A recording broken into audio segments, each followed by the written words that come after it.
Trigger on! Trigger on! Very distinguished. Yes, very fancy. Welcome, D-Roll, to the Duckface Diaries. We are a World Trigger read-through podcast aiming to discuss the World Trigger manga volume by volume.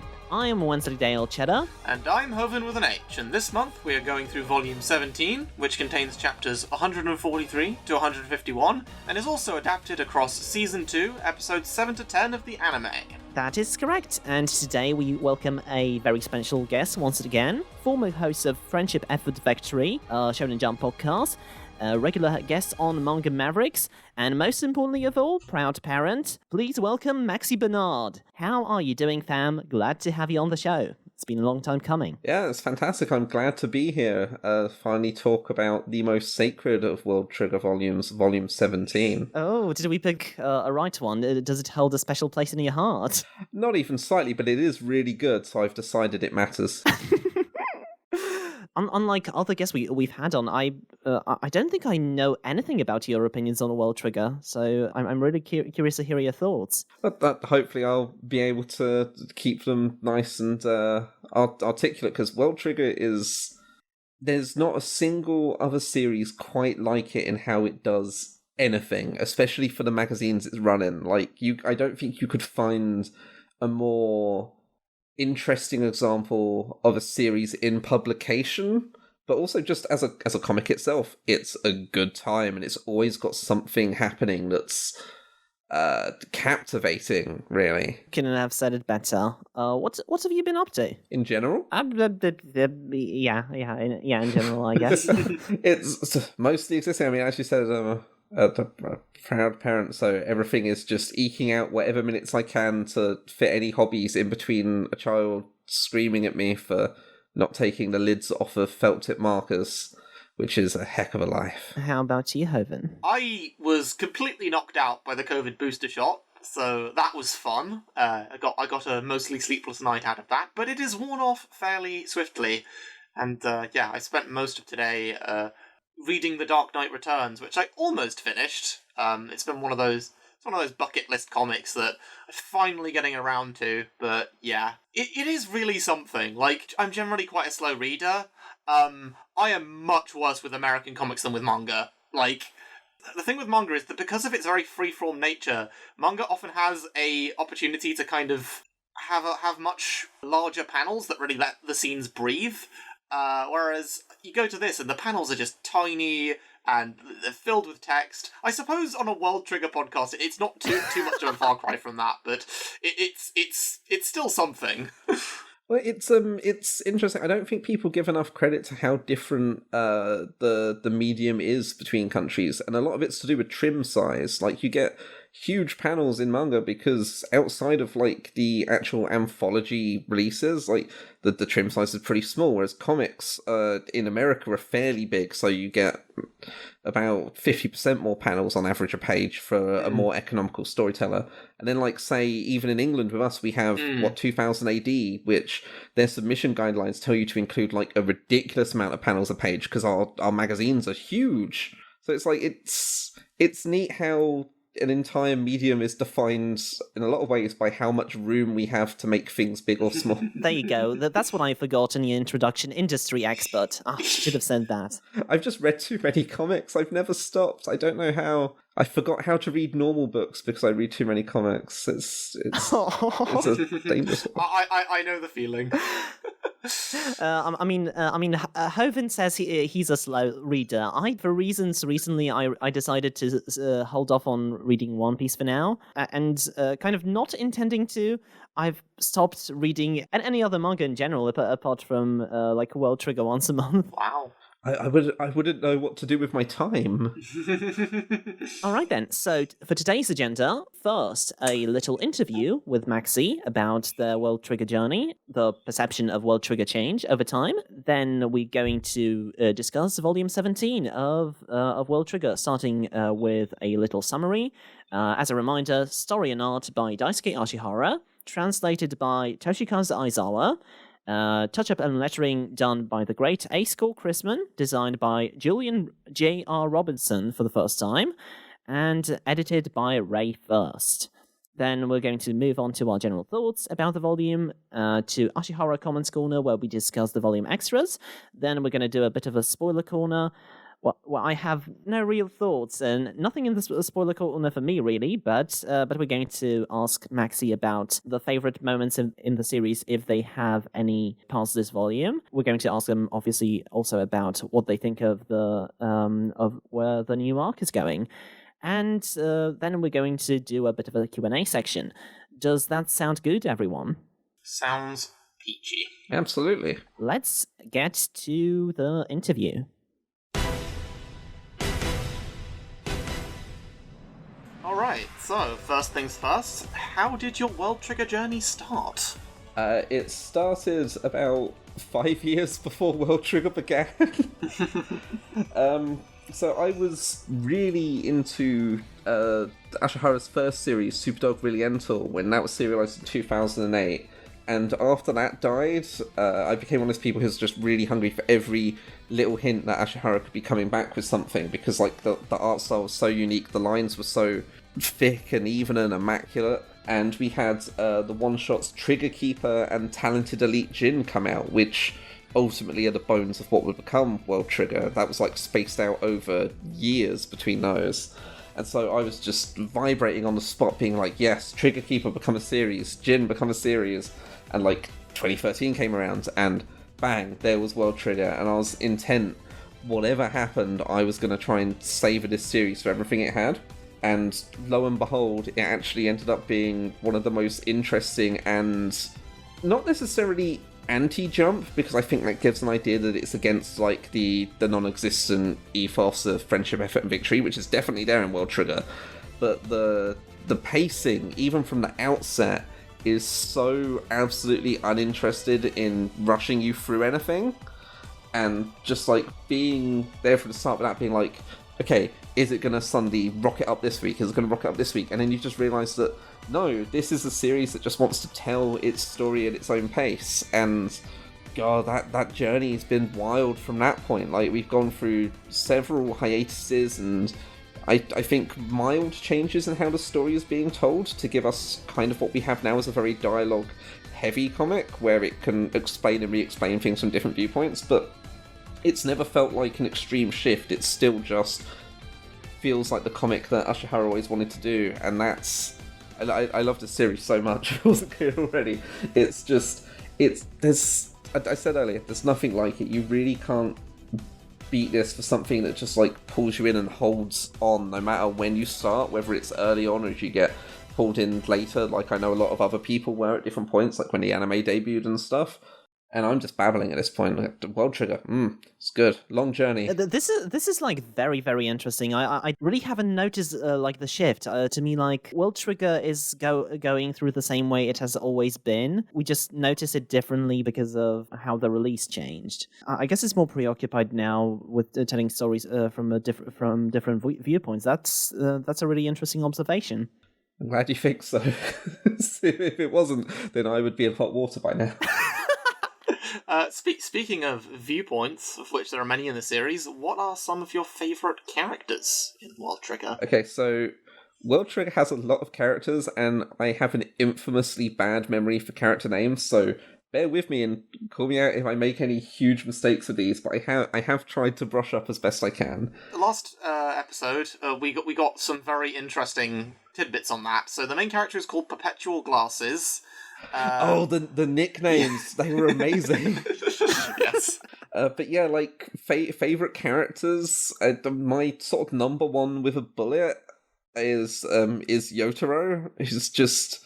I'm a big sucker for like goofy little outspoken kids with like I don't know, not really like an attitude, but a sort of bluntness with how they speak that's surprising given their apparent age. And you get that with this character from the outset, and obviously there's untold depths as we learn over the course of the series, but also just like, who doesn't like a kid with a capybara? That's... As a child, all I wanted was a capybara, and I empathise with the fact that he has one, and that's he can ride it, which probably isn't good for it, but we won't think too much about that because it gets complicated. It's a great combination. And as much as people kind of go on at like Yumakuga for having the duck face the most, I'm pretty sure Yotaro never has anything but like it's very occasional that the duck face disappears. That's true. I don't think we've ever seen him with like a normal face. I mean, maybe his mouth changes, but his eyes don't. Yeah, there's just a couple of instances of his mouth being open, and that's about it. Which is an abomination. You must never open the duck mouth.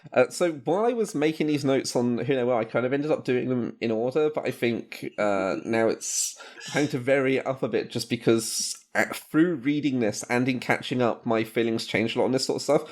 So Ikoma is maybe a clear second best. Like I'm a good sucker for a Space Cadet type of character, and presenting that through the filter of them also being very weird and robotic in their appearance. Like I think there's literally stuff that plays on that at various points is just really, really that sort of perfect sweet spot, because just having someone who can look perfectly serious but completely spoil the pace of the story as a gag, because like everyone else will be building drama and it will like cut to Ikoma being like, I like eggplant curry, which is utterly fantastic, and the design's just good. I'm not entirely sure why I made this note, but it clearly made an impact on me. But Ikoma has a really good nose compared to all the other characters. Yeah, he has like a Roman nose, and he looks so serious in each of the shots, and it works so well with his lines. It's just I am fully on board with any character who is as distractible as I am as an actual human being. And I feel like saying I like Chica a lot is a given. I can't imagine anyone particularly disliking Chica. She's just the core of the series in both plot and emotional terms, and she's had like a really good and visible journey in how she's grown over the course of the whole series. And she's cute as a button, which is always a bonus. Yeah, I haven't met anyone who would dislike Chica, probably. Everyone stands the bird daughter. It is important. The bird daughter. I thought we were comparing her to a ladybug. I mean, her mouth looks like a beak. Yeah, no, you're absolutely right. I hadn't considered that at all. I now want a crossover between that and Steven Universe so she can meet Pearl. Oh my god. Oh, the worlds that could be. And I say that someone who's barely even seen Steven Universe, but I know enough to know that would be good. I don't know if it's controversial to be like, I really like Enadora because he sucks. And there is nothing better than a completely unlikable jerk who sucks, but then gets reduced to a literal plug-and-play creature. And it's like, yes, that's what you do. You take a character that should be completely unlikable, and by basically removing him and lowering his stature to the lowest possible point, it's just like, well, now you're good, actually, because you're kind of pathetic. It's not necessarily like villains getting their comeuppance, but I think it's lowering someone who was perceivable as a really nasty threat to just not even a joke, just kind of silly. Now he just watches Rocky movies with Eric Cartman. Yeah, which, I mean, isn't that what everyone wants to do in life? Maybe, I don't know. Not sure there are many activities I want to do with Eric Cartman. I think there's not many things I want to do that would take me within the territory of South Park anymore, but... Yeah. I don't know, I watched it for a long time. We were all young once. I wrote fan fiction for it. I have to delete it. You wrote fan fiction? Yes. That's good. Yeah, Wensleydale used to be a big South Park YouTuber. Oh, really? No, I wasn't a big South Park YouTuber. It's just my most watched video for some reason is like a review of the Tweak X Craig episode, and it's all because the shippers watched it, so... Of course, that makes sense. All the other ones, but not as popular. Well, I mean, there's all the challenges of trying to do anything that gets attention on the internet, really, isn't it? which is why I don't do it anymore and just try to glom onto other people's stuff and be like, I still exist, everybody. But which is to say, this will be a very entertaining episode, and you should be glad to have me. Not that I am, in fact, going to just derail this massively the whole time. Yeah, I had that rare instance of the video that I put the most work and kind of effort into ends up being my best performing one. I'm like, you know what? I can sit on that. I'm happy.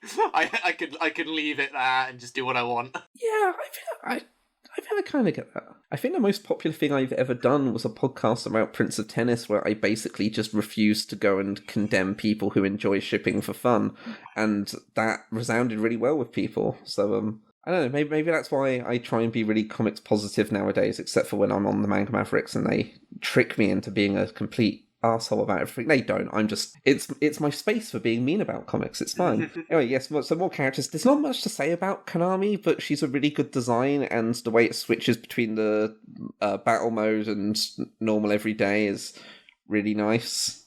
I feel like she doesn't get to do as much as the early promised, but Konami, she's good. Unlike Konami, who are bad video game people. Fuck Konami News.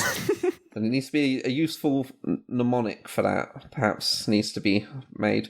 Also, if anybody ever knows my opinions on things like Black Clover, which I heartily describe as being the most weekly Shonen Jump series ever made, for good or ill, I like the Sharp-Toothed Boys and Sharp-Toothed Boys. It's the same thing, really. So Kageura is very much up my alley as just like a really good grumpy character with the pointy teeth and a side effect that enhances that aspect of him, which is great. Yeah. It's Kageura is a fan favorite or a lot. Dr. Nova also really likes him. Now I'm kind of wondering when is that Food Wars podcast with Manga Mavericks had with Dr. Nova coming out? Oh well.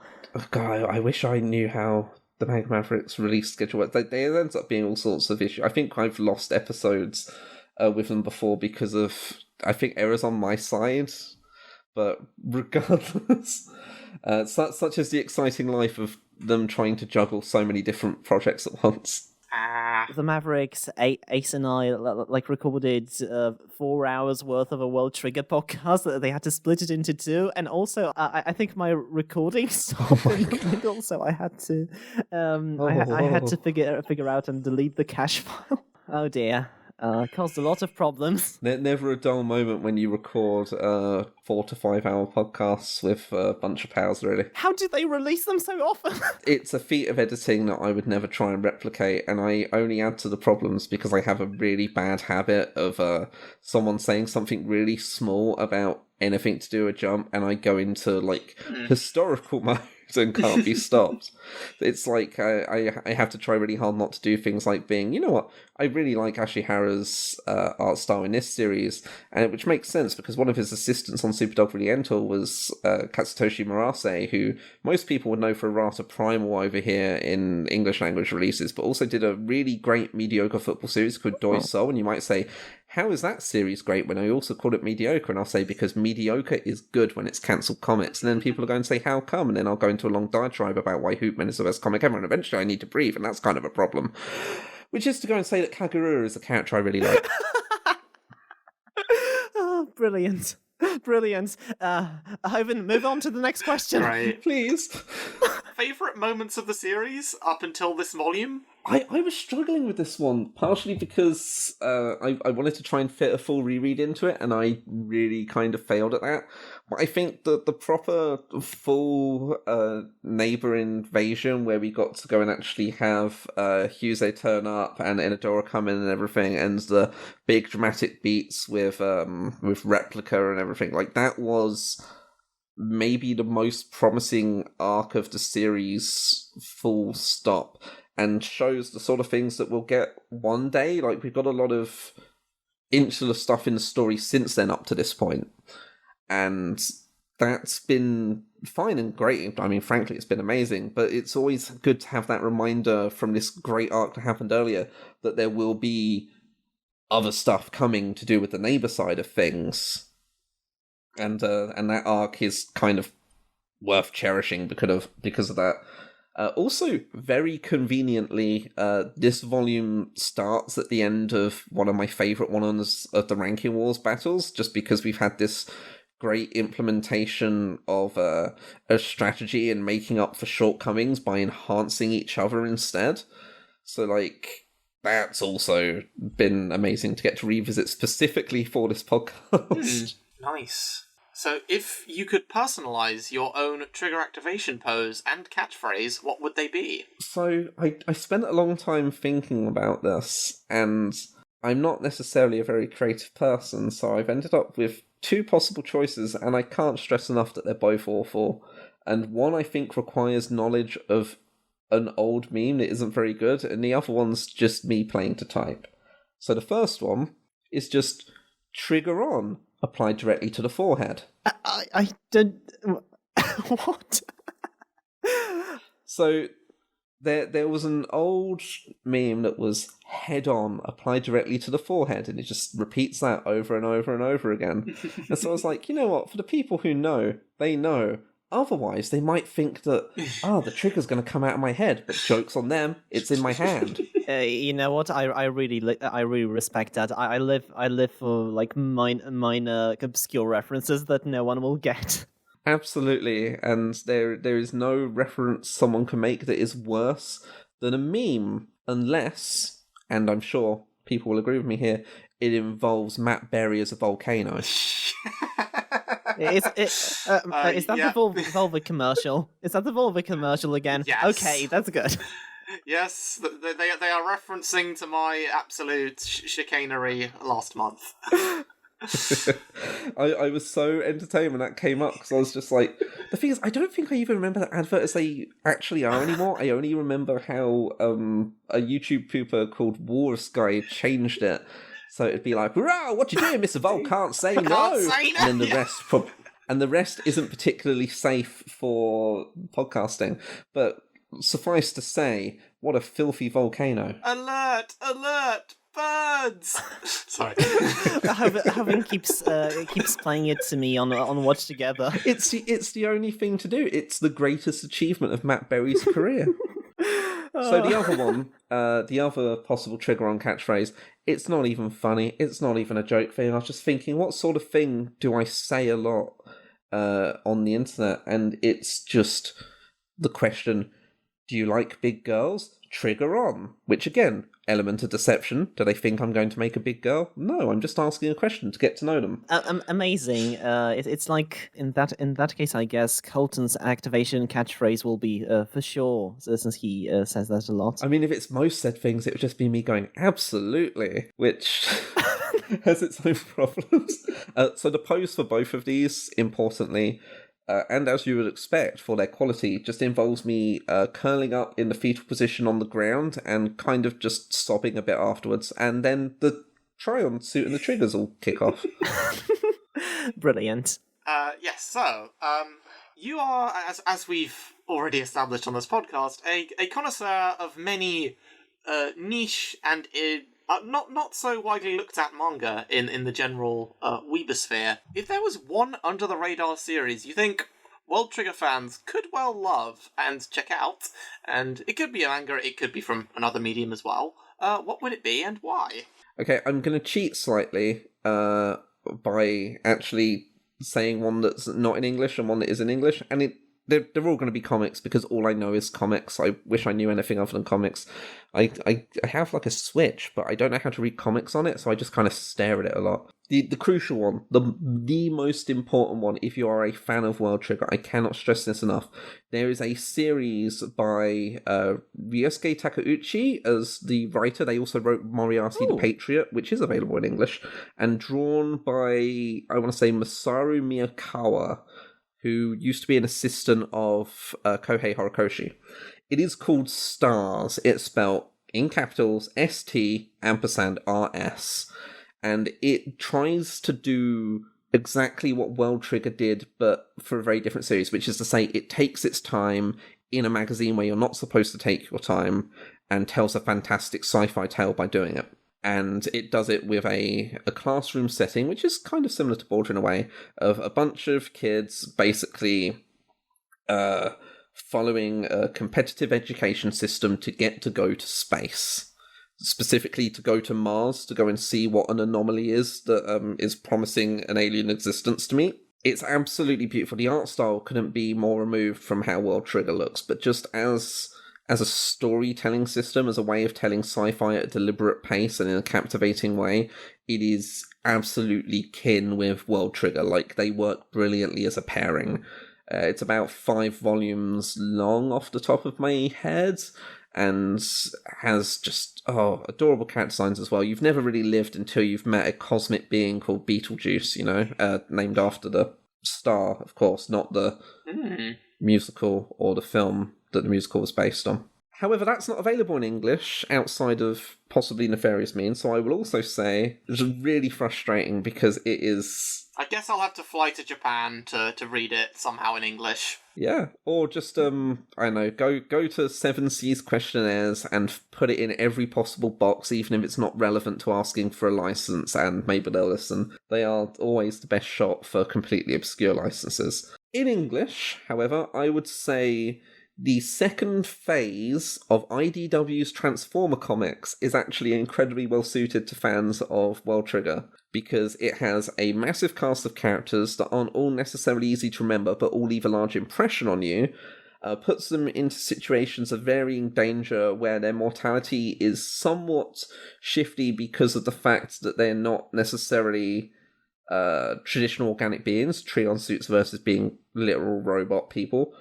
And I think just does really well at hitting that same sort of soft science, heavy discussion, and then like big dramatic moments along the course of its story.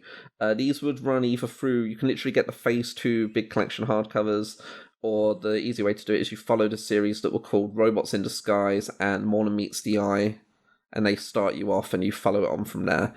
Being American comics, the actual ways of trying to work out what you read and when is completely infuriating and a pain in the ass. But if you're a World Trigger fan, very enjoyable. Okay, and do these have a continuity with the previous, like the first phase? They do, but the creative teams are entirely separate from what had come before, and there's not a lot you would need to know to go forward. Like, they start...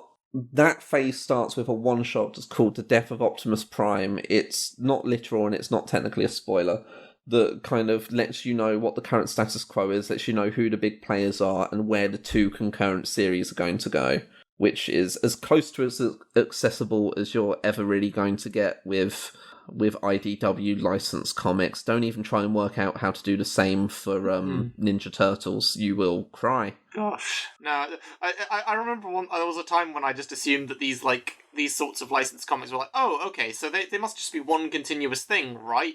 Nope. Oh, it gets worse as well, because now we've had to deal with the point that when Phase 2 ended, that Transformers continuity is done. It's gone. They started again with something that matches more what the current Netflix series have been like. Okay. So it's like, I have to get to know all these characters again. Their personalities are completely different, and it doesn't match up with anything I've experienced before. So you just get a weird feeling of loss and whiplash trying to reintegrate yourself. Comic books, not even once. Yeah, no, I remember. I read through all of the initial run on Ultimate Spider-Man. In fact, I think I'd say I'd read through all of it, actually, including the Miles Morales stuff. That's a lot of comics. That's impressive. Yeah, because I remember really, really loving the Peter Parker stuff in the brief stint when I was collecting Marvel Comics as a kid. And for the first, I don't know how many years, up until the initial writer left, or maybe it wasn't the writer, up until like kind of a universe-wide continuity event called Ultimatum, it basically reads like a manga, and it's like it's very continuous, and things feed back on themselves, and then they do the exact same thing that makes all of the other Marvel comics really, or at least the mainline ones, really confusing to keep up with, and threw in a big status quo shaking up event, which completely derailed the story and shifted up the characters in ways that felt complete bullshit, and I hated it. Oh, absolutely, and it relaunched itself about 3 times as well. That was when the artist left, so you were right about one of the creators going, and it just... Oh, no, because the whole ultimate experiment was, let's make like one long accessible series. Again, like manga, you're absolutely right. And it worked, and they kind of decided, now, what if we killed everyone? Yeah. Which is, oh... I've got to say I'm really interested in stars now, though, but because like one of the things that really stand out about World Trigger is that, you know, what the fucking character with the bandana in Bakuman talked about, the shonen manga don't really have the luxury to take the time to like introduce the story properly. I don't know, I'm probably simplifying things a bit, but lately when reading new manga, I'm like, yeah, I know by which chapter you're going to have the climactic moment in the arc when new characters are going to get introduced, and maybe this would work like as something to like shake up my expectations somewhat. Yeah, well, I mean, with Shonen Jump, it's like almost painfully wrote at this point. You know, it's going to be the first 3 chapters are mostly standalone stories to introduce you to the basic cast and premise. By chapter 7, you've had your massive cliffhanger that says, hey, by volume 1, it ends here. And then by the end of volume 2 or 3, you've had your first complete story because they had to plan for cancellation. Like, you can set your watch by it, and neither World Trigger nor Stars do it, and I appreciate them so much for that. Yep. Yep. It's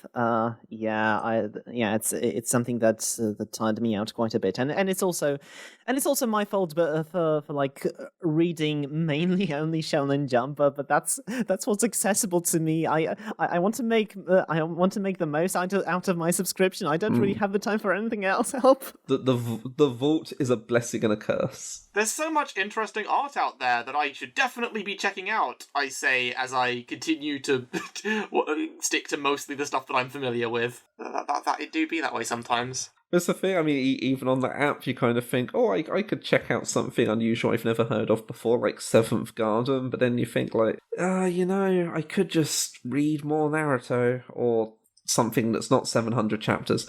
So it's like the temptation is always to go for the comfortable, which is kind of the benefit and problem of Shonen Jump, and it takes a rare series to break the habit and challenge you. Subscription services are overwhelming. That's also a factor for me. Oh, definitely. So, final question. Maxy, you have been quite vocal on Twitter about your general desire to see more inventive or creative anime adaptations of manga. Well, you're in luck. You have been made the creative director of a World Trigger anime reboot that they've announced during the airing of Season 3 for some reason.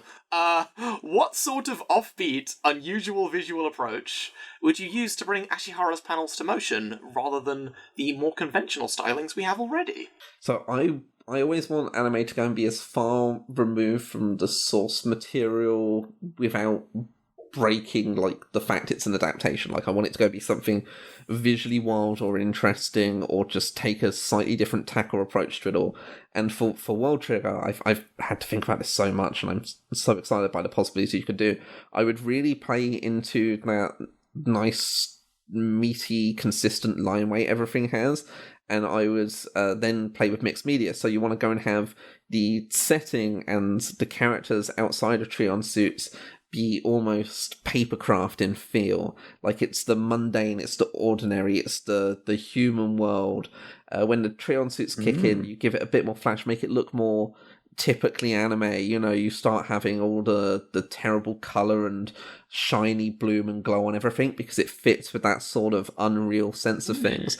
And then I would have the neighbors, and specifically like the creatures that they use, be just like completely wild for mixed media, like maybe plasticine, maybe papercraft or something that I think would be neat, because you could play into that same sort of thing where everything's like very cut out and plain for the human world, and then the neighbors come in and it's like, you know, the latest Paper Mario game has like an origami thing where it's like, oh, origami, that's creepy and weird. Oh god, don't think too much about that. I would literally do that. It's like, what does one of the weird neighbor creatures look like? It looks like you've crumpled up an entire scene into one crab-like creature. And it wouldn't necessarily work. It would probably be incredibly costly to do, but you would never forget that series, because it would just be such a wild departure from the very stoic and straightforward approach the manga takes. Because if you're going to adapt, make it fit the visual motion medium where you can show things in different ways, rather than just go and say, hey, look, I'm JC Staff doing Dr. Stone. Look at this exact panel. Look at this exact panel. Look at this exact panel.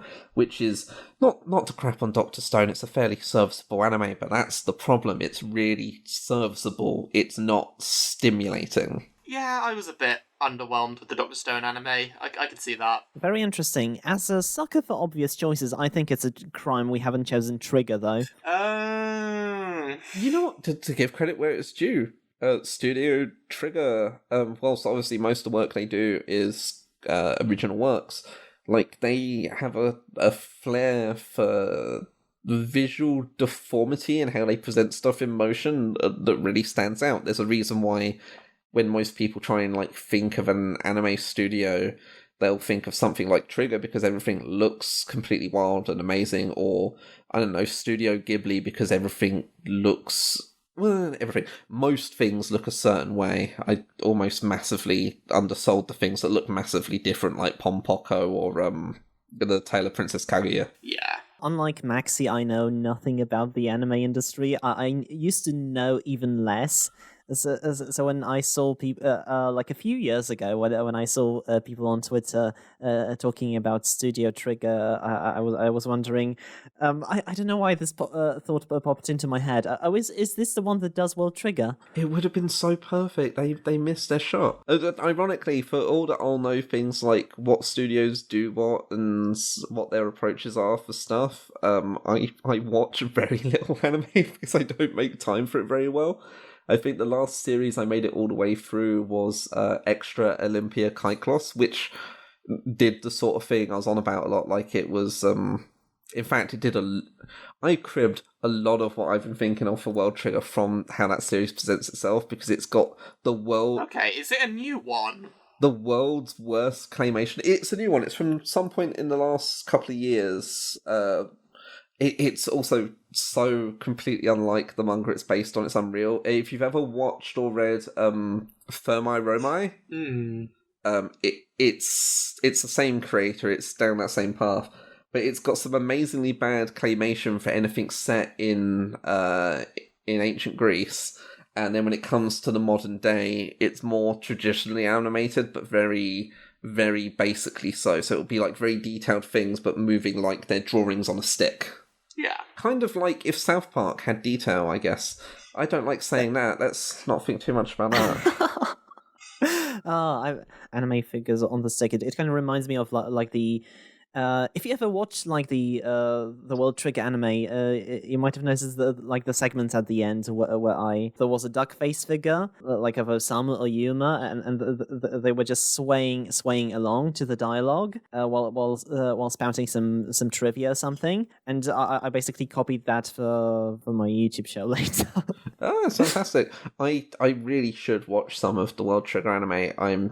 I'm such a picky ass about adaptations of stuff I've already read that like I've not gone near it, but the more recent series where they've not been having to do like 50 episodes in a row or whatever really look quite pleasant. Yeah, no, they seem to have allocated like the resources and time needed much better with this one. To be honest, I can't pretend to know the ins and outs of what went wrong with the first season production, but whenever... Is it Toei who do it? It was Toei, yeah. And I know... Yeah, that explains a lot. Okay. Yeah, but they seem... Their output over the years seems to have changed, where you had early Dragon Ball Super and kind of, start of the decade of the 2010s One Piece and Season 1 of World Trigger, and then you went to later Dragon Ball Super and current One Piece, and yeah, they seems to... At least some of their output seems to have massively improved.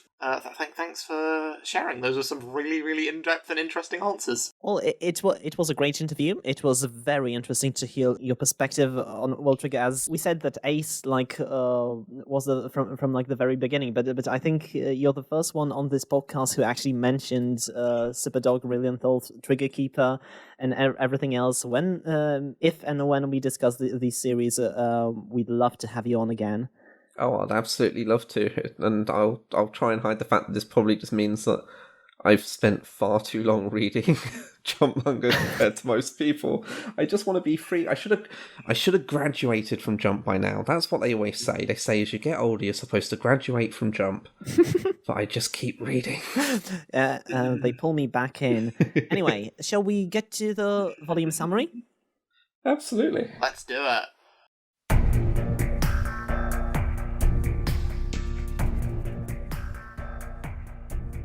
Okay, speedrun. Okay, who starts? I start. So, rank wars, Shokugeki no Yuma.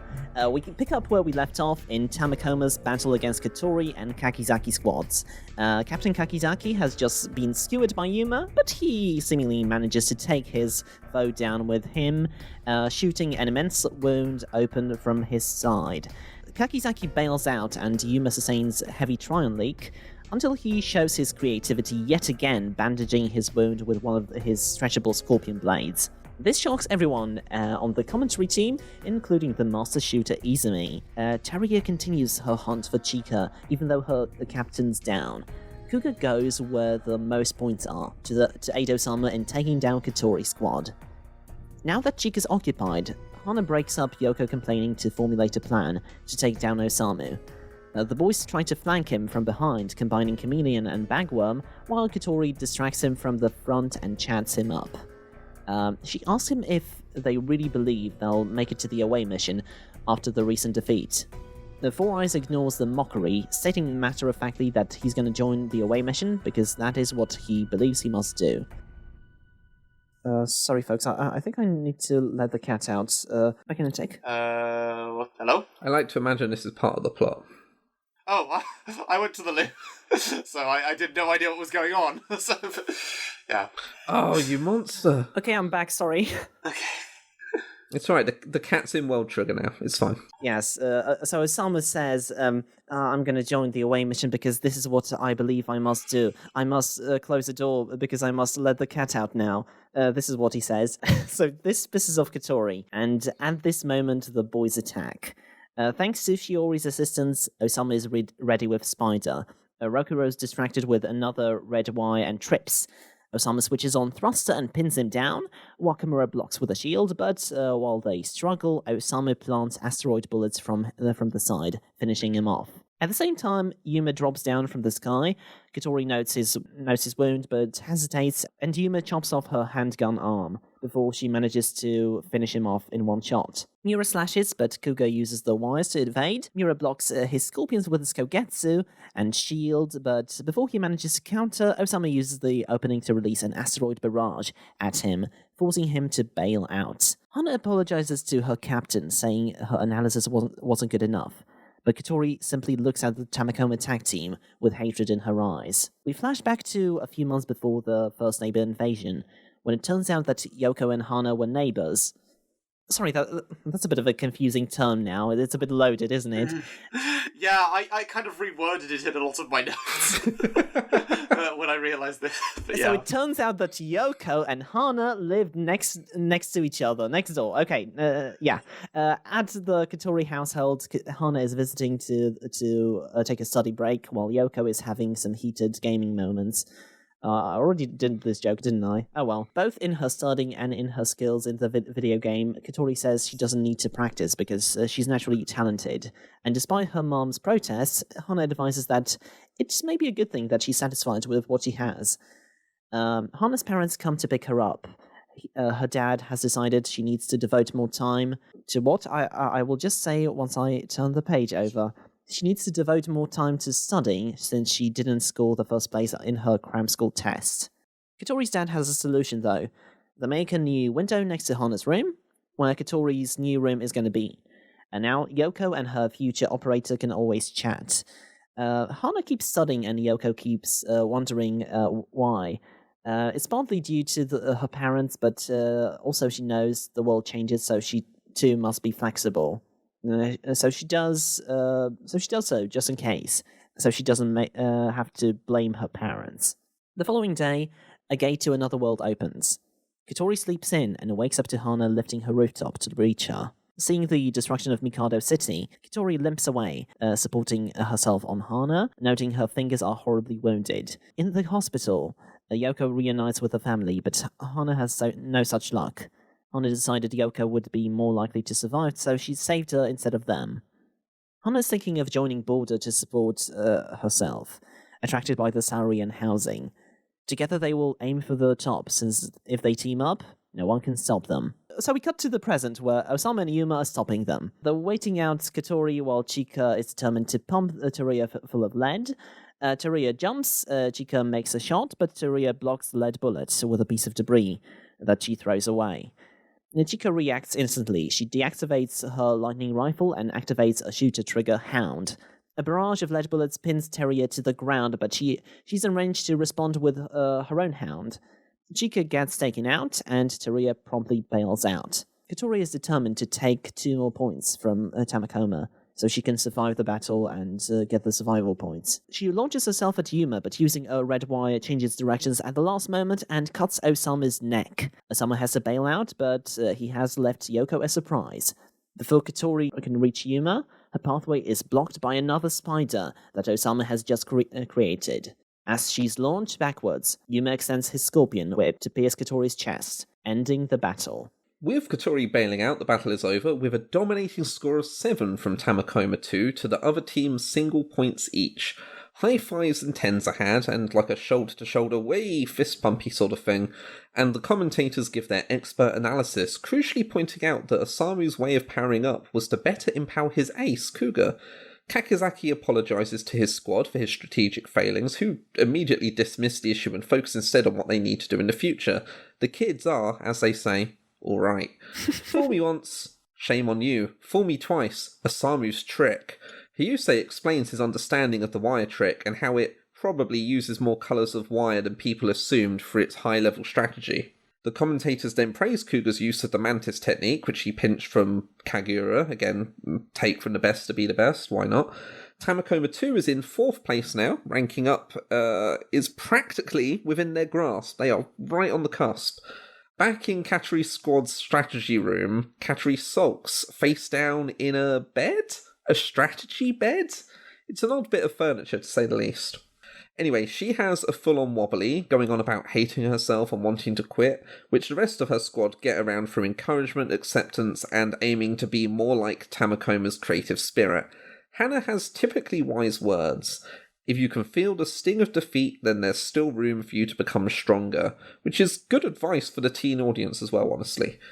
Back with Jin and Hyusei. Jin asks Hyusei's opinion of Tamakoma 2, to which he gives very light praise. Jin goes on to say Osamu will be busier than ever now that Hyusei is joining Tamakoma 2? There's one chapter, they fit so much into these. Nighttime. Jin is serving food to the crew as congratulations for Tamakoma 2's dominant victory.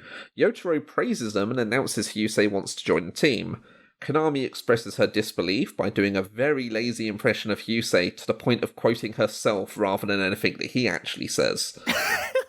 Hyusei reveals the deal, the idea being that they help him get back to After Crater? I've never really thought about how it's said out loud, even though I'm pretty sure I've heard you guys saying it. Well, we say it's probably after. So, yeah.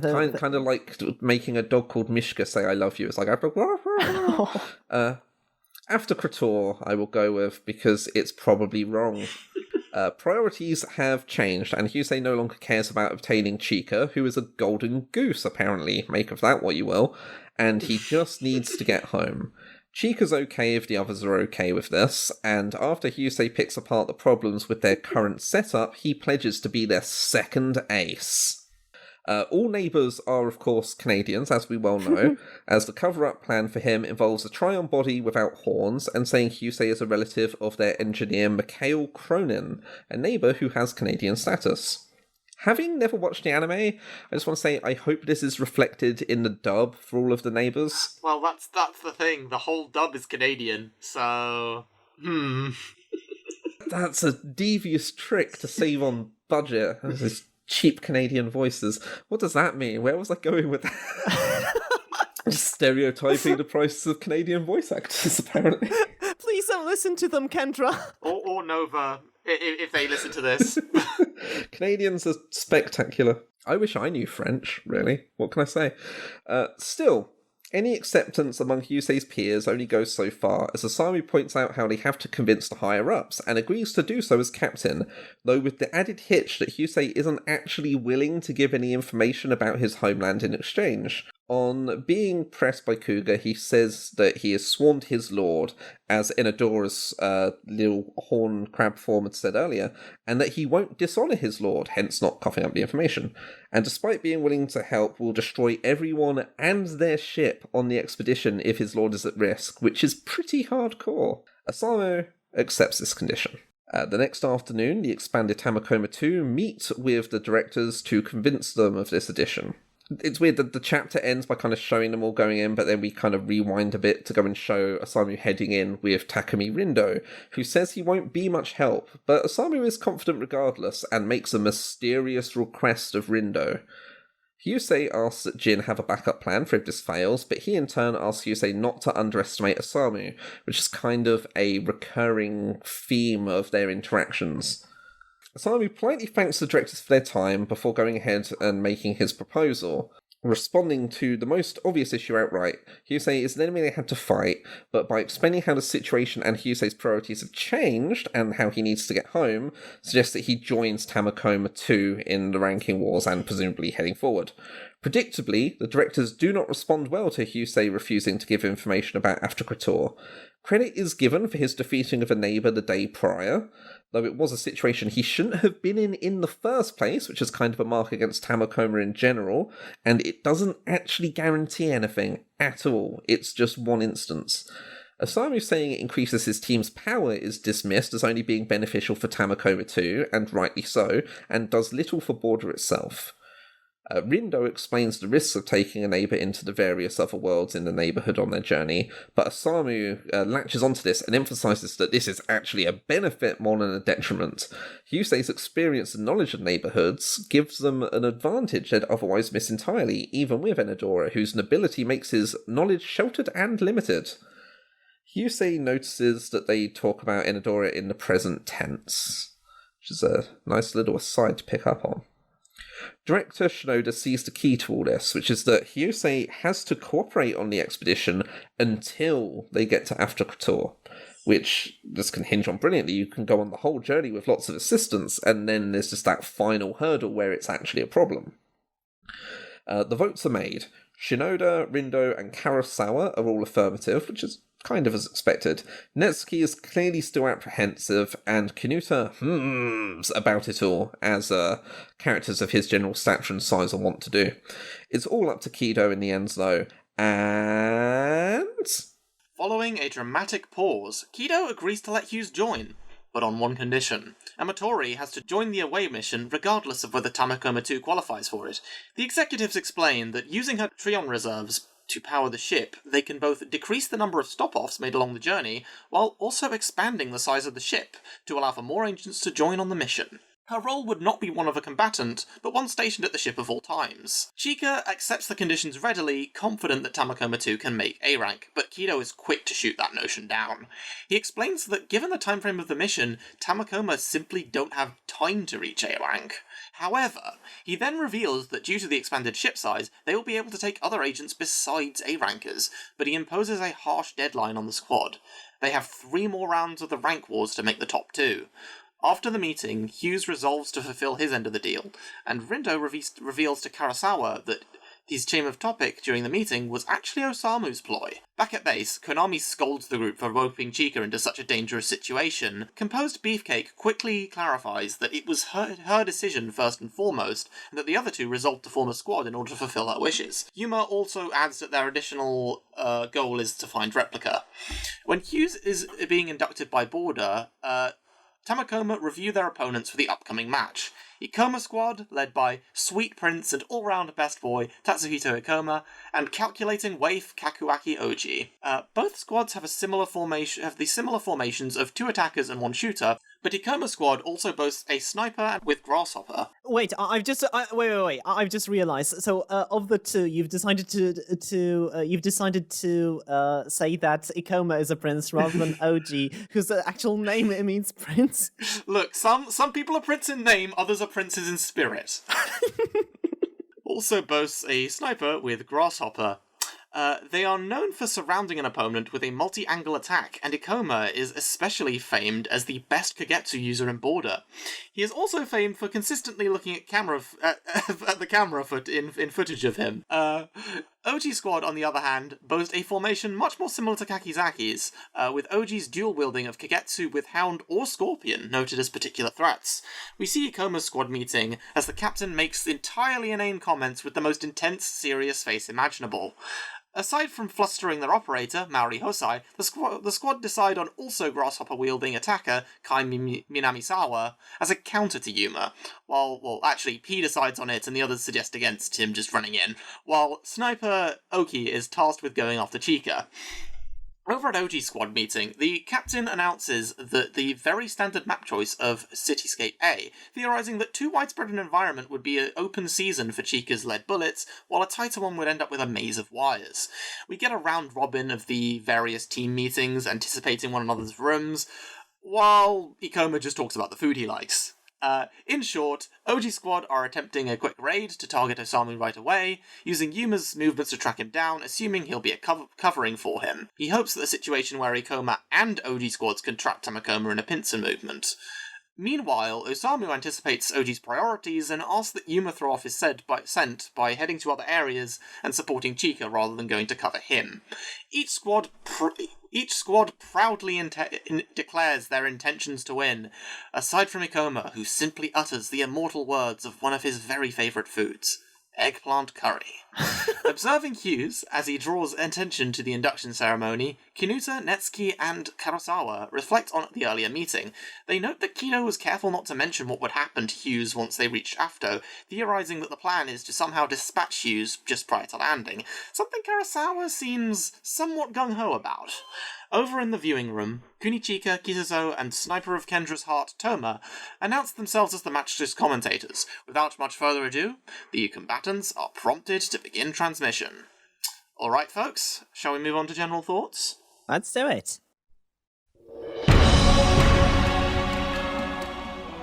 God, I was saying Husei the whole time. It's okay, a lot of fans do. Well, that's the thing, we don't know. We don't know how to call him, actually. What's he called in the anime? I mean, in the anime, they call him they say Hyusu. That's not even what I've said. Yeah, I mean that makes sense, but we don't call Usopp so. Yeah. Yeah, so Hughes makes sense as a localization now. Hughes does make more sense. I wish I'd thought about this beforehand. Also, the beds that you mentioned, Maxy, are like we have been shown in the bailout rooms, in everyone's strategy rooms. They've got like it for bailing out on. I think that's where they exchange like the Triumph bodies. Oh yeah, that makes sense. Yeah, so I guess bailout mattress would be a way to call it. Yeah, and as a golden goose, that was a term used by like the Aftercratul people during the invasion. That's like means that she's got a lot of Tryon and she's a candidate for the Mother Trigger. Oh, I remembered like the plot side of it, but I just found it a really interesting turn of phrase to be used in the comic. On the subject of this volume, it does 3 things in particular that I really like. The first of these is the Hana and Katori flashback. It's such an interesting slice of these characters' lives, and it raises so many questions for me, particularly regarding Hana. Right? Hana, it's like the fact that Hana and Yoko's friendship is one based on mutually unspoken affection. Like, neither of them would outright state how they feel positively towards the other, but they clearly matter to each other more than they let on. And also just like Hannah's closed off nature just adds these layers of intrigue. Like, is her independent work ethic covering up resentment for her parents? Because she is very quick to save Katori first, and hand waves it off with a very logical answer, but is she being honest there?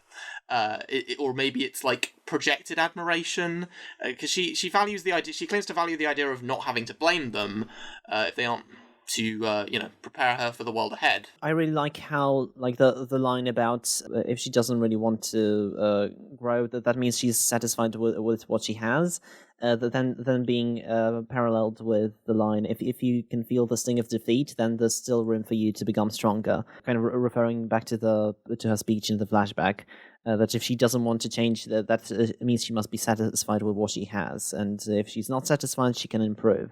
Despite Katori's brattiness, this is a very hopeful ending for Katori's squad. It's also the idea of, does Hana have strong feelings in regards to the neighbours? Because she joins Border to claiming to want to aim for the top, but are her ambitions here more based on her own ingrained sense of trying to keep ahead of the world? Or is there any resentment for the neighbours there? I think probably the former. I know I mentioned that there is a lot of ambiguity surrounding her, but typically World Trigger is quite a literal series. So I could see it just being a case of dealing with neighbours is the way of the world. I want to really be on top of that and achieving as highly as I can there. But yeah, I mean that's the thing. That's the thing about this series. Despite the factions, the political factions in Border being built up really heavily early on, as this is the kind of faction which focuses on the defense of the city. This is the faction that just really wants to protect the city. This is the faction that thinks, we'd like to keep in touch with some neighbors, but it really hasn't come a lot into play when it comes to the interaction between a lot of different Border agents. We haven't really seen anyone hate neighbors with a passion apart from Miwa. I guess it could be an understated motivation for most of those agents who are on the HQ side. Do you think that maybe Hana may even have the opposite of resentment for neighbors? If you consider that her choice in the moment of everything being destroyed was to go and save her best friend and their family unit that's more unified and supportive of each other over her own family unit that was controlling what she was doing and forcing her to be a certain way whether she wanted to or not. You think she put all that effort into saving the other people. So in a way, the neighbours kind of freed her from something. It may be reading too much in. Again, the series is very literal. I think undertones are at best vaguely implied if you were to look for that sort of thing. But again, she displays no real sort of feelings about the neighbours most of the time, despite them doing something that to most other people would be incredibly devastating. Yeah. And there's also just the general how she has taken to this new world very naturally, in sharp contrast to Katori, who really has not. Is kind of going through that thing that a lot of neurodivergent kids go through, where not to say that she is, or that's the intention or anything, but of where they are highly gifted as youths academically, and then they get into the real world where they have to the interpersonal stuff is important, and cooperating with people, and is just really struggling with that. Yep.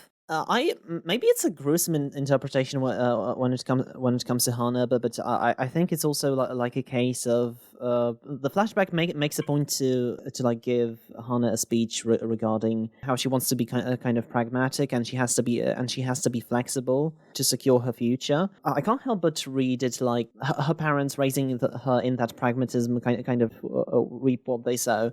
She took the more pragmatic choice in raising a situation more beneficial for her, in which she would I guess thrive or be happier in the future by abandoning them. God, it's funny. I don't necessarily think of World Trigger as a particularly dark series, and this flashback on the surface is only dark in the sense of being quite tragic. But when you really think about it, there's potential for stuff there, isn't there? Wow. Yeah, and it's all these sorts of thoughts only really occurred to me on this, what might be a fourth go-around? But yeah. I will say that just the shot of Hana's hand, speaking of gruesome, is drawn in such a simple way, but it's so, It's very visceral in the anime as well, when you actually see it covered in and coloured in, and you can really notice it. Yeah, it's such a small little drawing, but the detail's enough there to make anyone who has fingers really, just feel that. Yep. Also, it's a good payoff to like wearing the gloves earlier. Never noticed that previously. I was just gonna say, what the fuck? How come we have returned to volumes that start and end at structurally like good points? It's wild. They come and go. They really do. I think one other note I have on Katori is she isn't aware of her own. It's not just that like that she is unprepared, but she isn't aware of her own potential to learn, because she claims to really suck at being creative, but it was her actually knuckling down and using her ingenuity in the match that gave their team a point with that maneuver to actually use Osama's wires against her. Well, I think, I don't know what your guys' life experiences are like, but I think as someone who very much was that sort of kid and teenager who didn't have to try to be passably smart and like do well academically and then hitting that wall as you get older, like I think you kind of assume that's your ceiling. Like you can think there's no creativity available to you or no new ceilings to reach because you've hit that first block in the road and you've just gone, well, that's me. And that kind of feels like Katori as a character up to this point, I was really trained well in like English from an early point in my childhood, to the point that I deluded myself that I have like linguistic skills. If I try to learn Italian or Russian, this wouldn't be a problem for me, right? I can just go to classes once a week and it won't be a problem for me. Oh no, it will. once I get to uni, no, it's a problem. It's a problem.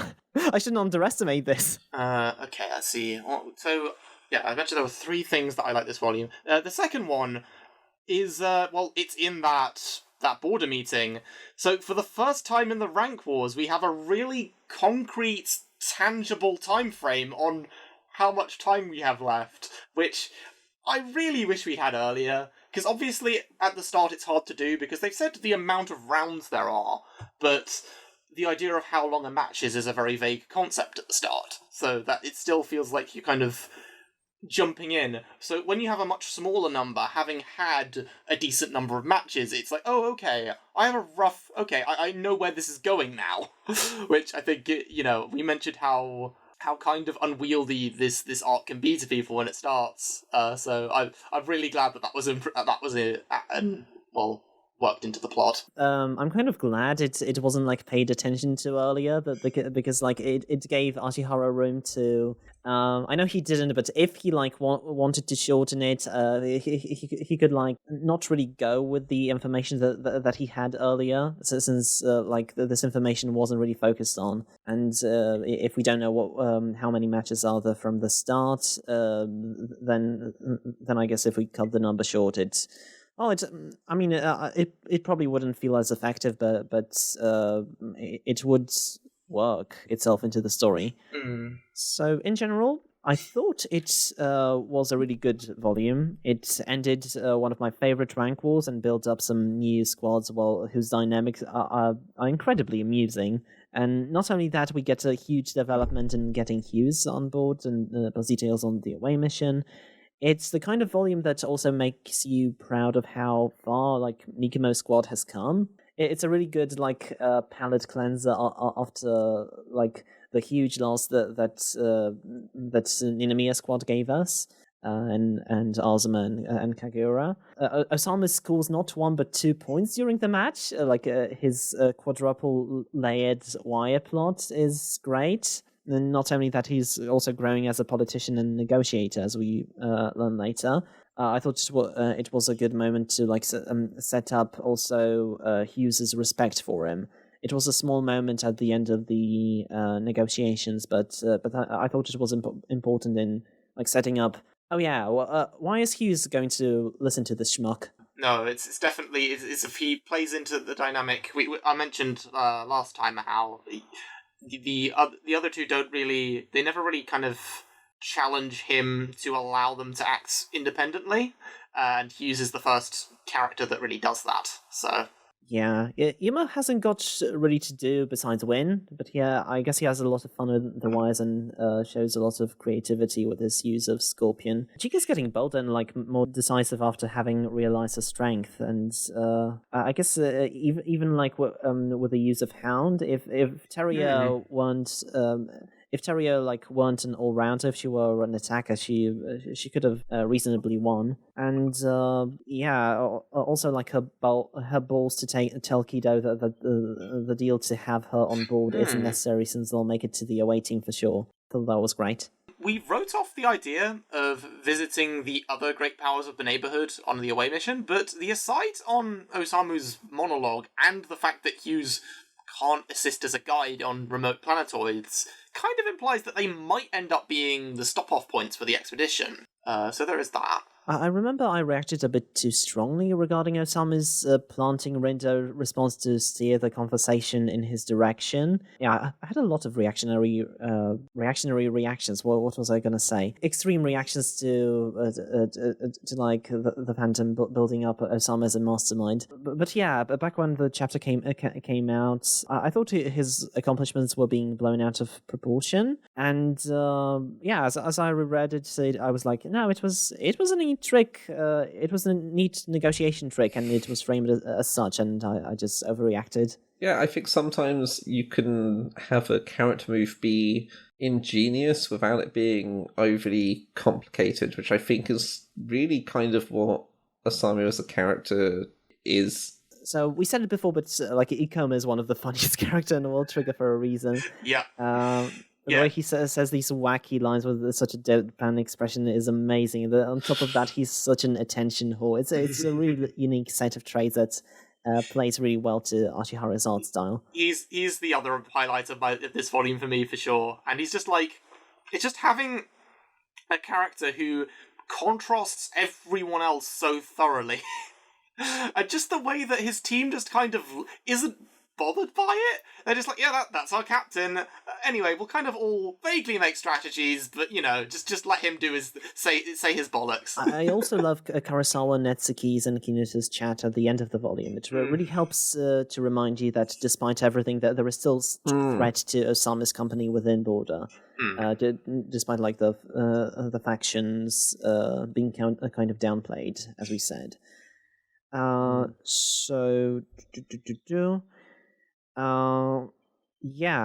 Kakizaki squad assuring the captain that the core formation is fine and that they should just create separate tactics on top of that is heartwarming. Rindo visualizing like stopping for Tryon supplies as a Tryon pit stop was quite funny. I'm wondering if it's I'm wondering if it will like literally be that.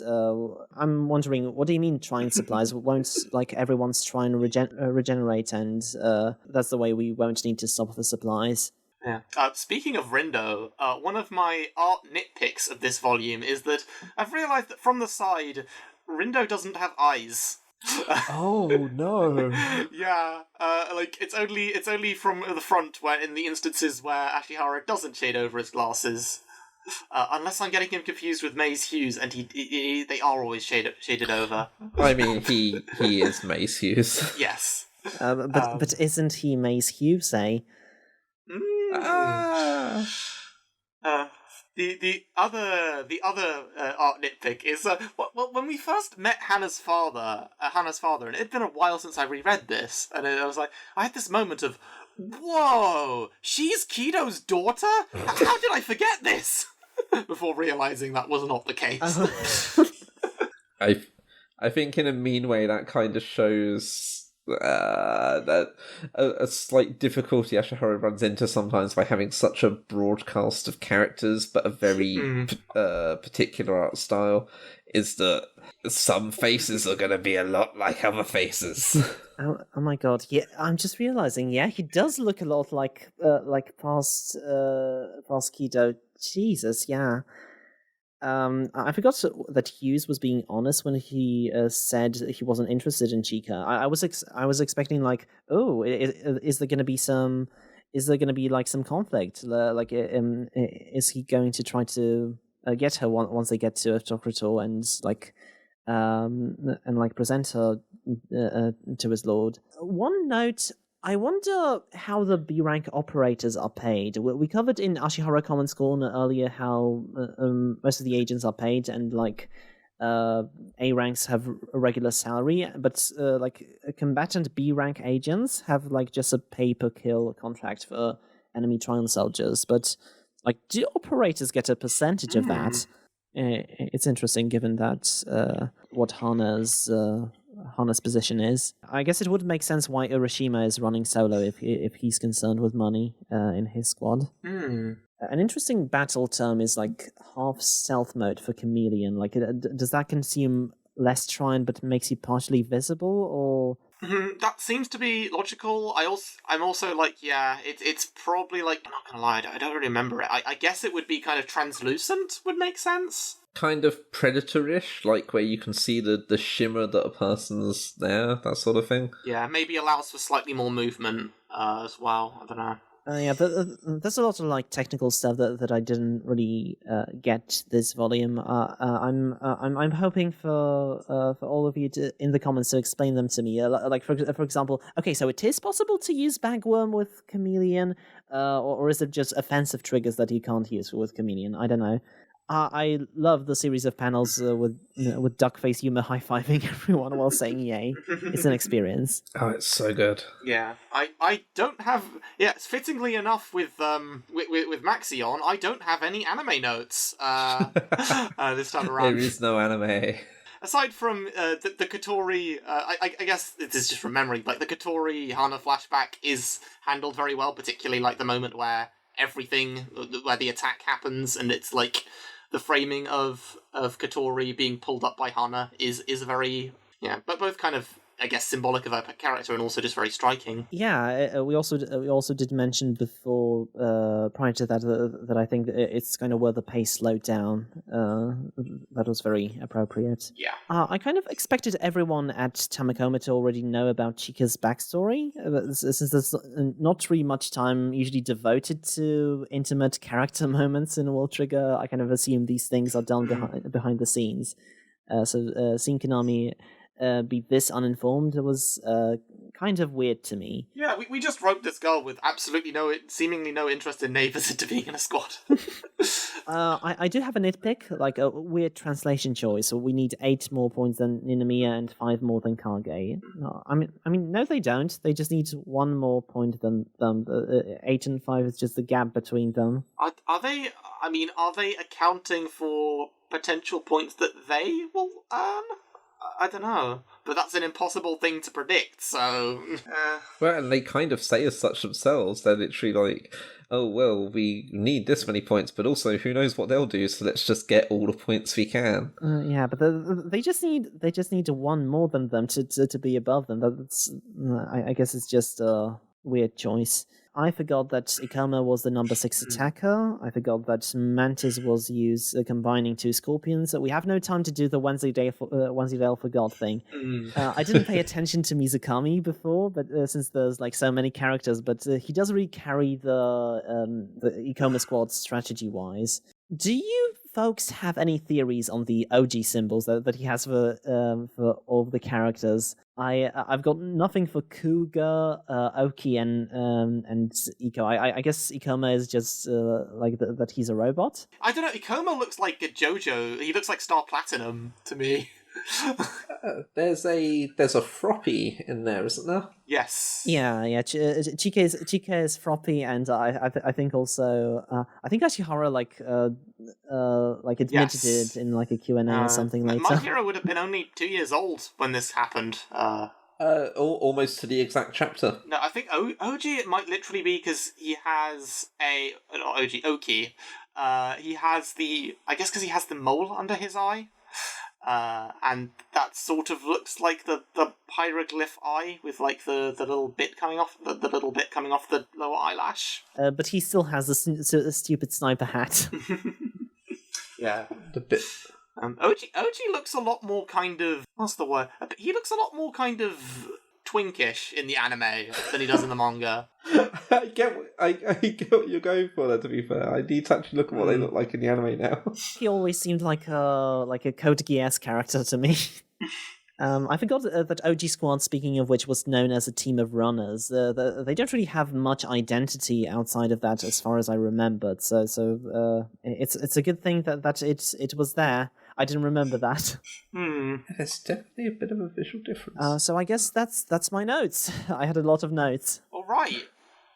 Maxy, do you have any more? I literally, you guys have hit most beats that I'd want to. I just find it really interesting because it's easy to think of this as a transitionary volume because it finishes out one fight and then like has the few chapters in between to refresh before you go into the next fight.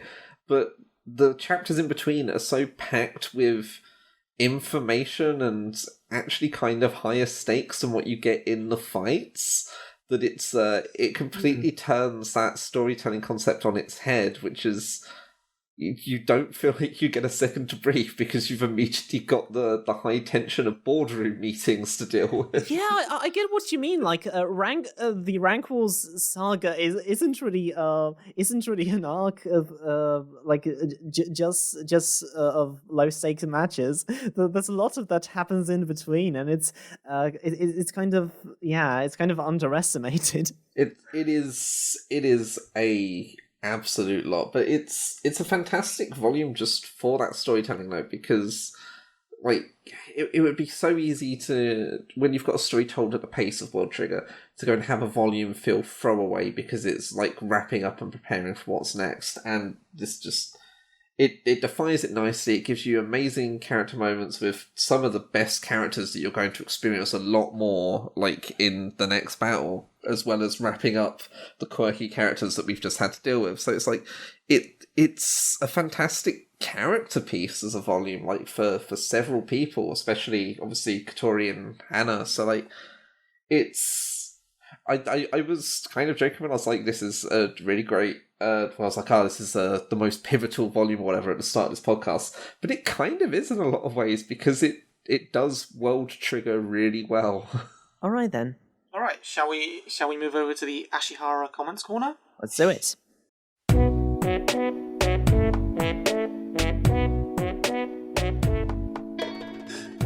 I've got one note for this, which is there's the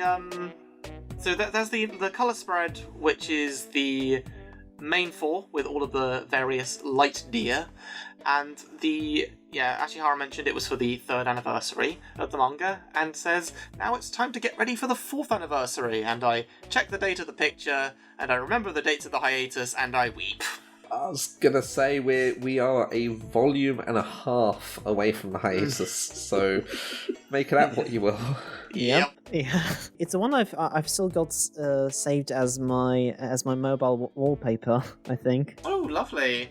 I completely forgot the pose that Ashihara is drawn in. Like the cat Ashihara on the second page of like the volume. It is drawn in the exact same pose as the character in front on the volume cover. And he's holding maracas instead of a gun. Oh, that's a good touch. I guess that would be in the Japanese edition. That would be like when you take the slip cover off the dust jacket, rather. Which is a great reveal. I love when they do that sort of thing. We get the famous Burger Queen. I'm assuming that in Mikado City is the main rival of McDonald's. Satori's autograph is on the wall of the store. Probably, presumably because he shot the window by accident from a mile away. Yeah, and then used his clout as the PR squad member to make up for it. It's like, no, I'll give you a signature. It's fine. This is the stamp of approval. It's quite fitting also that so the RG G-Man ramen. It's quite fitting that like the local small business is supported by the Jinarchists and the Shinodocrats go to the food chain. Yeah. Yep. Maxy, do you have any notes on the volume extras? I'm a big fan of any time a series this dense with characters includes character profiles giving you a bit of information. It's the main hope I have of ever remembering a character's name. And whilst they're not the most expansive because you have to fit so many in between each chapter, they definitely serve the function well, and I deeply, deeply appreciate Ashihara choosing to include those. And indeed for Viz including them in the Shonen Jump Vault versions, because they're not always consistent for including those extra pages, and I needed them. Yeah. No, to be honest, they're not the most consistent with them. Like there is the end of volume full-on character bios, which are very spotty after a point and are just non-existent at the volumes we're at. And then, sometimes they'll miss the odd page. Also, shh! Don't tell Shonen Jump, or they'll delete them from the vault. I like how Ikoma's likes in the profiles are just things that he says he likes in the first chapter he's introduced. Except soccer. We've touched on girls, the new menu in the dining hall, and eggplant curry. Yeah, no, he doesn't keep anything close to his chest. Mizukami likes Rakugo and Shogi. I assume that since he likes Rakugo, I bet he must go to Tsuji Kikuhiko's performances. Hey. OG likes horses. Silly OG, doesn't he know that horses don't exist? When I was making notes for this volume, I was watching Code Geass for the first time, and OG and Kurouchi really give me a Lelouch and Jeremiah vibe. Good lord, you write up the notes for these a lot in advance. I know I remember you messaging me about watching it. Yeah, it was like in August or no, July actually. It boggled my mind why that fucking orange kept being relevant. Well, was he the Kobeni's car of this series? Wow. I think that's all my notes apart from the facts. I can't tell if Yuma's supposed to be Bond or just a waiter in the combined issue cover. I feel like a waiter. Bond never really wears a tailcoat. It's always a straightforward tux. Or a butler, maybe. That makes sense. Well, that's I guess my ignorance for not knowing the difference between a tailcoat and a tux. It's all just fancy clothes to me. All right, shall we move on to the spoiler corner? Let's do it. Okay, so Maxy, favourite moments of the series after this volume, and what are your thoughts on the current chapters? Again, this is probably recency bias at play because it's something that I've actually read right before recording this. I really like how they've shaken things up. I originally was kind of annoyed when at the end of these ranking wars it's become another interpersonal challenge for the human characters to have before the adventure really begins, which I think maybe says something about, hey, the real adventure is what they're doing now. But I really enjoyed the character draft and this whole new thing where they are in these these large try-on boxes to go and live in for a while they go and do a series of different tests that are getting scrutinized by everyone around them. It's shown some interesting character dynamics and ways of approaching complex problems that I think is really playing to the strengths of Ashihara as a writer who likes having characters analyse everything that's happening all the time. It's as good as the commentary was for the ranking wars, what we've got now of the A-rankers and the directors and the people in the same room and anybody who calls each other doing of just scrutinising, explaining and analysing everything that's happening and what anyone else is doing.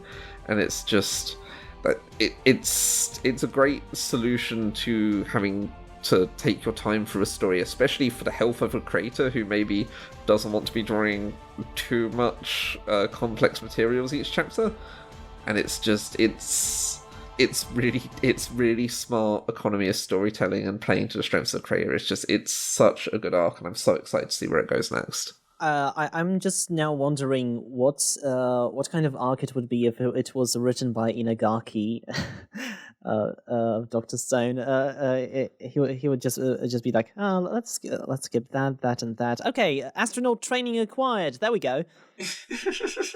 Yeah, you have to rush through because you kind of feel like I don't know why Dr. Stone is the way it is. I think it's just gone like either I over explain the science to you or we try and get to the next bit of plot, and it's really, really heavily leaned on the whole next bit of plot part lately. And I mean, power to it. It's trying to rush to the end, but my God, I'm glad that World Trigger takes a bit of luxury in its storytelling. Yeah. You have to stop and sniff the flowers, and then the people watching you sniff the flowers have to talk about how you're sniffing the flowers and the specific scents you may be picking up or failing to pick up. And then you want some other people who are watching from a greater distance with more authority deciding whether that analysis and also your flower sniffing action is worth the time of day. And I think that... And the thing is, it would be so easy to phrase that as a negative, but what it actually is just really interesting because you've got one person writing a story trying to come up with multiple different ways to view the things that he's writing within the story for other characters to analyse through their own personalities. It's character writing to a terrifying degree. And that's the thing, I love these characters, so I love seeing them faff about.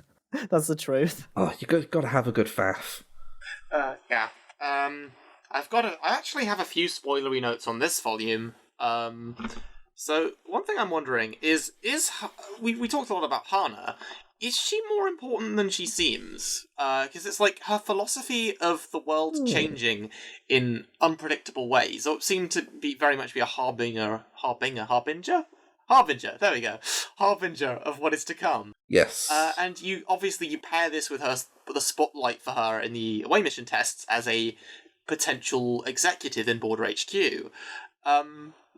Could something actually come of that in the series where she becomes a very significant upper echelon role? I was thinking about something similar to this, where because they've brought the ideas that the whole point of having non-captains in the captain position within these current tests as a way of seeing like, oh, maybe they'll be an effective home team while the rest of us are out.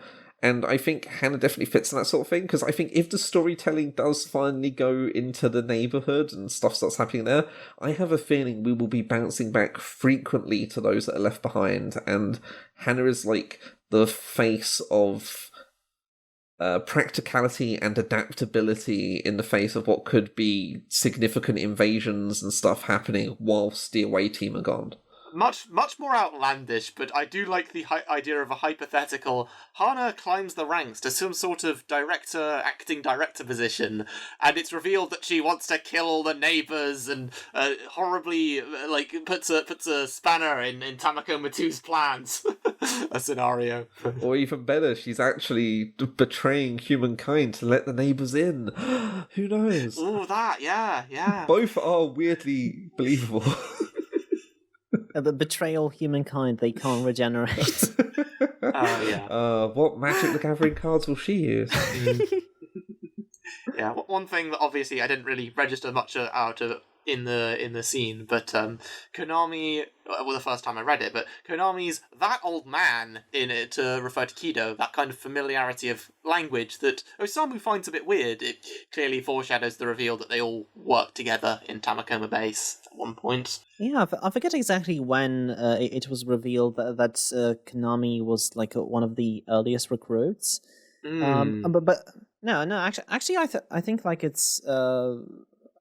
I think like it's in the opening spread, isn't it? Like she's drawn and as one of the the younger version of her is drawn as one of the members of Border in the opening spread explaining Border, isn't she? Yes, it is. So yeah, it's a good way to pay that off. Yeah.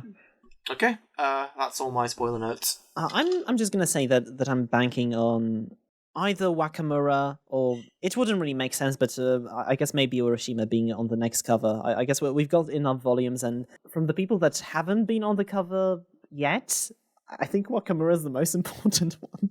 Yeah, no, I can totally see that. Any more spoilery notes, Maxy? Sorry, I distracted myself a bit because I was like, yeah, the next volume's out in like December, and it's collecting the next chunk of away mission testing. So there's possibilities there. But then I also realised that I don't know who's on most of the covers because I've not read it in volume form. So I'm just like, it could be this person. And I'm just like, Max, do you know if they were on the cover already? Nope. I do love World Trigger's covers though. I'm always a really good sucker for character-focused covers where you can go through like an expanded cast like that. God, I loved how like Food Wars did it for the first, I think, 9 volumes, maybe 10.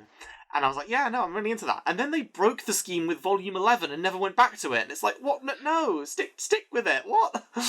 Oh, kind of like a reverse Shaman King, where Shaman King spent the first 8 volumes having Yo in different culture costumes and stuff, and then from volume 10 to about volume 22 or something, it's like, and here's just a different character from the series on the cover. That's a weird. No, give my completionist arse a consistent volume cover template.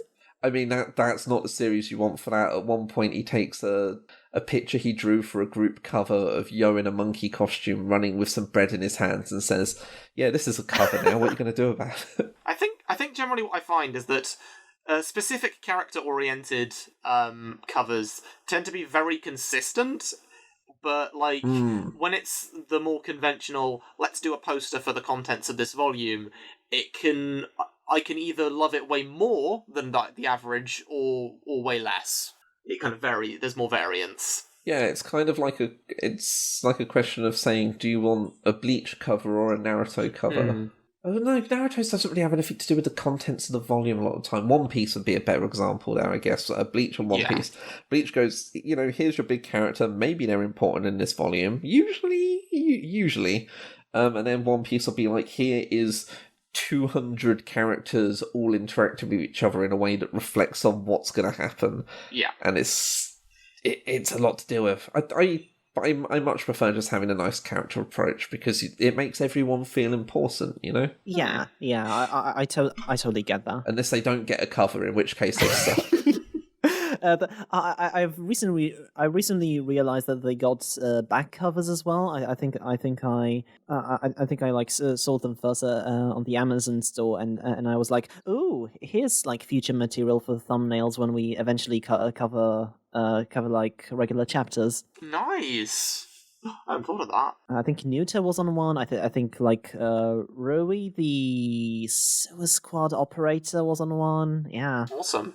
Shall we move into the Q&A segment? Yes, please. Yeah, sure. Okay, our first one is on Reddit from Captain Ninja, who asks, how heavy is the Kagetsu in pounds or kilograms? I don't know what either... I'm not good at weight. I don't know what either of those are like, so I'll defer.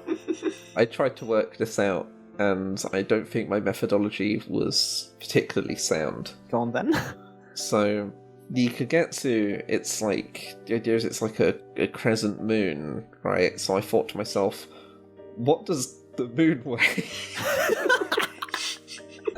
Which is roughly, due to its mass, you would say it potentially weighs about 16 sextillion, 200 quintillion pounds. Okay. And a crescent moon is about 5% of the moon. So that makes for 8 sextillion, 100 quintillion pounds.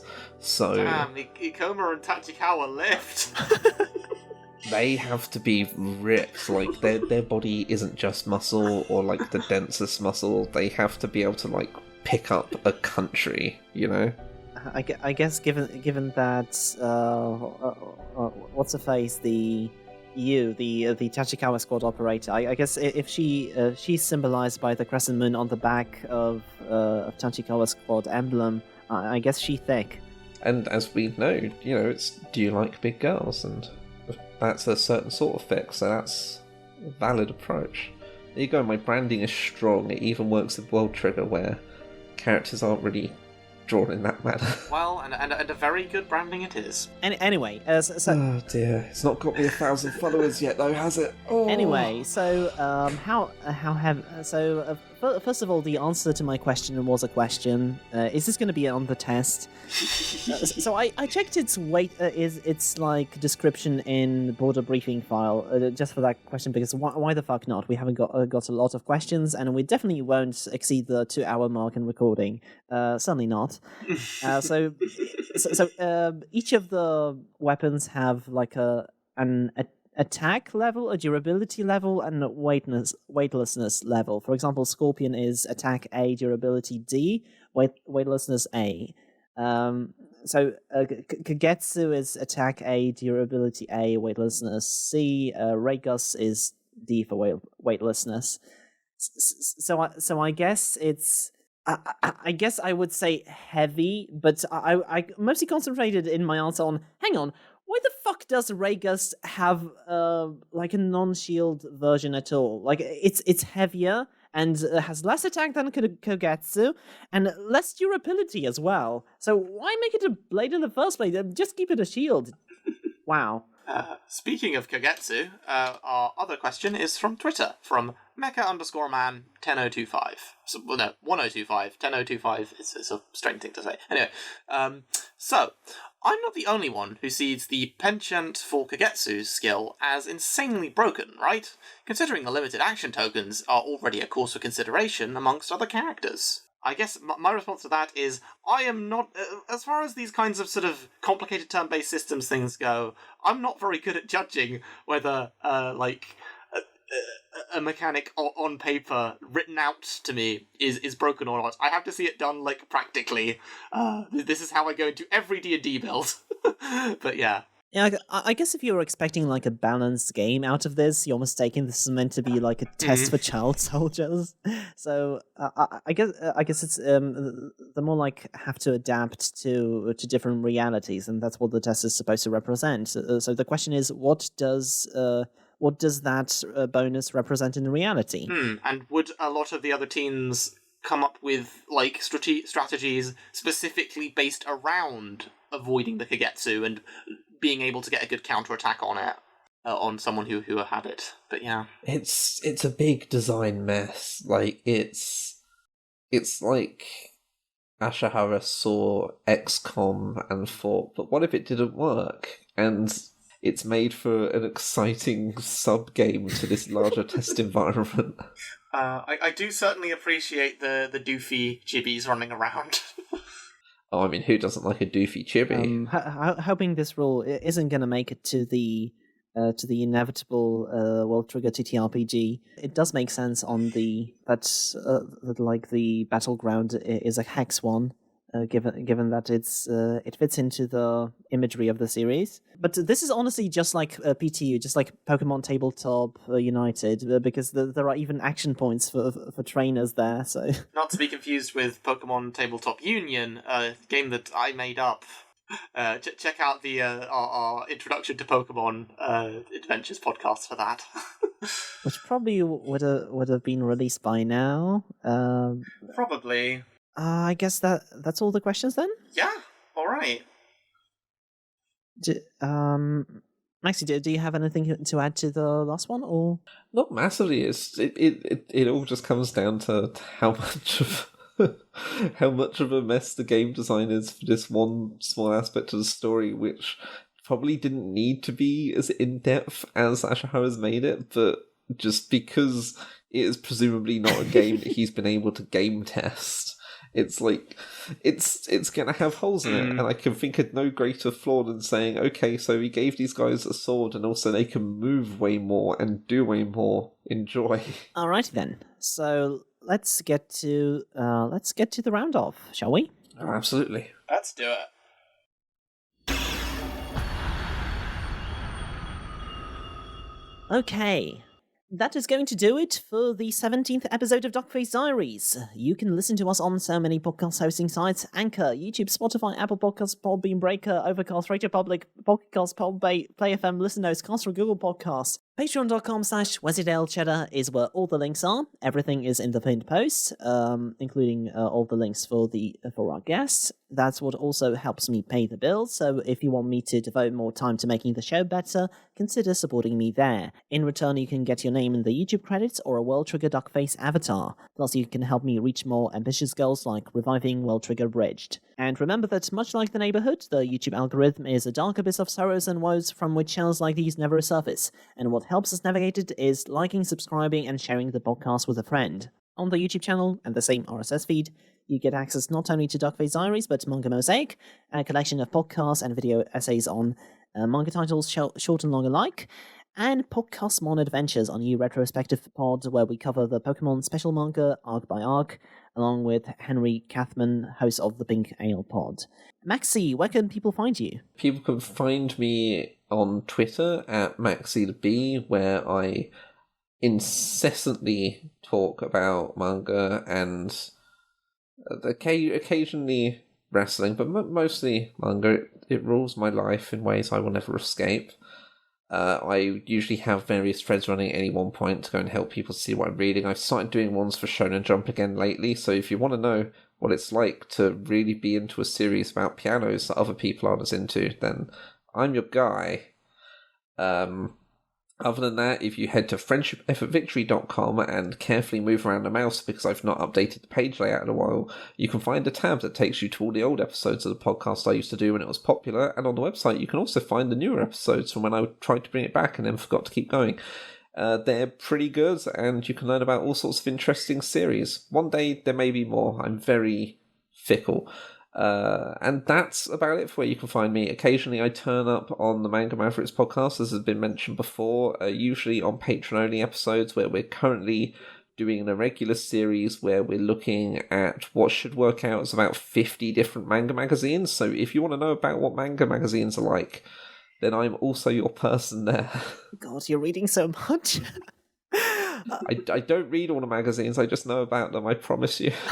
Yeah, it's great stuff. I always enjoy you when you turn up on Manga Mavericks. I also checked out. I think just the 3 reboot episodes of Friendship Effort Victory. But I haven't managed to find the old ones. I think because I just checked you out on Podbean. Yeah, the only reason the old ones are even on the website at all with a secret hidden tab because of poor layout stuff is because I realised that people had actually taken all my old episodes and were hosting them in different places, and I was just like, this won't do. I need people to go and get them from me where I gain nothing from it. Oh no. No. But they're mostly there. It's like 33 old episodes that are all relatively good. Well, 32 actually. The 10th episode is it's not up because it's Buso Renkin and we don't need to talk about that.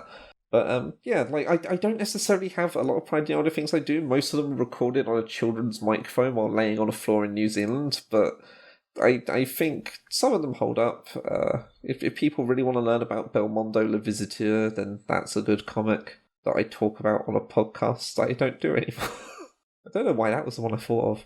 I guess we both did podcasts in weird positions. I used to do stammer stream while standing up, but because I thought that would help me stammer less and would make my lungs work better. I guess it was hell for checking out notes though. So make of that what you will. I can believe it. I wish I knew a good way of stammering less. I've been trying for years, and if anything, I just stammer more. Is that so? You seem to be speaking fluently to me, but I've been told that I'm deaf to other people doing that. I think it's because what I do is to avoid any relative speech issues that I would get, say, out in real life, I just don't stop talking. And whilst that does mean that a podcast that would ordinarily be much shorter ends up going over 2 hours, it, as a slight side effect, it does at the least mean that I don't end up getting caught because I can't go and say the word finish and end up spending a minute trying to come up with the word conclusion. Do you have anywhere people can support you financially that you would like to throw out there? I do, technically. I do have a Ko-fi. And now this gives you an idea of how often I use it and how often I expect people to go and do anything to support me. But I'm having to actually go to my old website and a post from a year and a half ago to find it.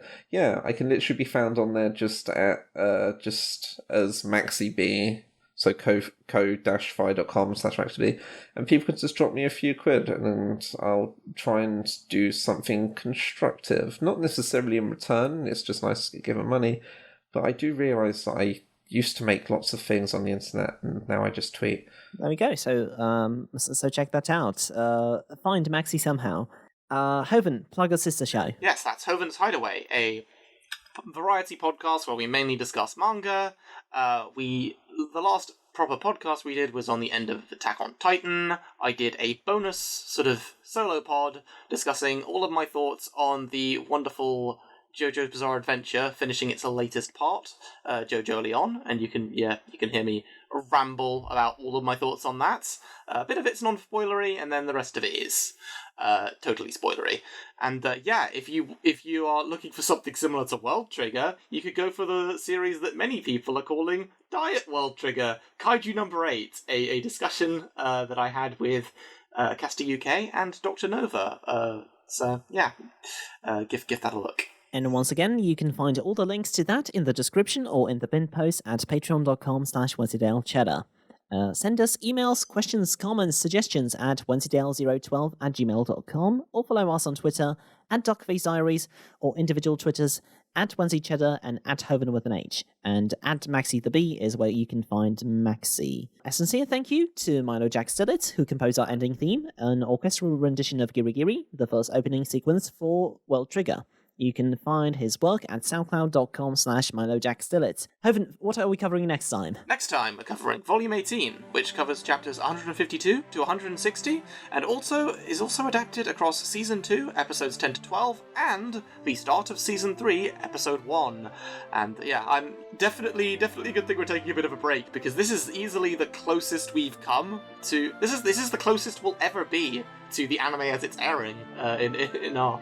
where we're at in the adapted stuff. Alrighty then. Yep. This is quite a length for a Duckface Diaries. Okay, Maxy, it was a pleasure to have you on. It was lovely to hear all your knowledge about the industry. I'm an ignoramus, so always nice to hear someone more knowledgeable than me in that regard. And we'd love to have you on again. Again, I'm just so glad to have been on here. It's been a wonderful time, and it's been good to just talk about a series that I don't get to very often. So thank you for having me. And again, if you ever want me on again, I will almost always try and accommodate, because this has been groovy. Groovy. Yeah, okay. No, we're sticking with that. Groovy. Yeah, I could imagine Jin saying that. Yeah, definitely. This was the 17th episode of Duckface Diaries, and as always, it's time to bugger off!